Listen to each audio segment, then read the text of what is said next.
All right, let's continue the discussion on Tom Brady, the Patriots, and the NFL. Now, Tyrann Mathieu, we want to get your take because your teammate Patrick Peterson, right after the punishment came down, tweeted, "Well done at NFL, #Deflategate." What are your thoughts on this? Well, for me, honestly, I like Tom. You know, I'm a big fan of him. Obviously, I respect his body of work. I'm not in the position. I'm not ready to discredit everything he's ever earned. I'm just not ready to do that. Moving forward now, you've seen Roger Goodell, the NFL commissioner. He was part of the group that meted out the punishment, though, against Tom Brady and the Patriots. But he's also an appeals officer. He's going to be the one hearing Tom Brady's appeal on this. What do players feel about Roger Goodell having this type of authority? Very uncomfortable.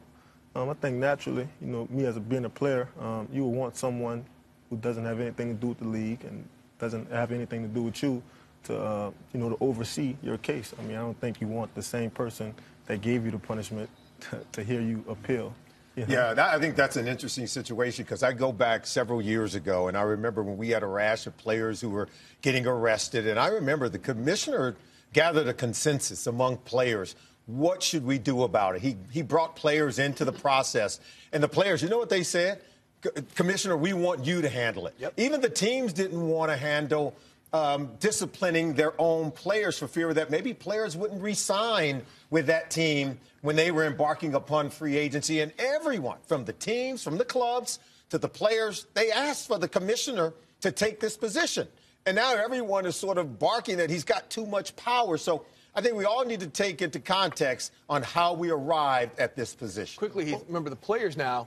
They okayed a collective bargaining agreement to allow this to happen. That's right. Yeah, well, and that's what I was getting ready to go to. It's a give and take. I mean, you know how hectic those negotiations were between Drew Brees, who was the leader of our PA at the time, DeMaurice Smith, who was our president, you know, going back and forth with these owners about, okay, hey, we're going to give you a little money here. We want the rookie wage scale set in place. We want this. We want that. We want further insurance. Practice, you know, yeah. and so you're trying to balance all these things that, you know, you're giving up some to protect our insurance policies, to protect him, injury protection if he gets hurt. All these different things that we were battling with as the players during that lockout.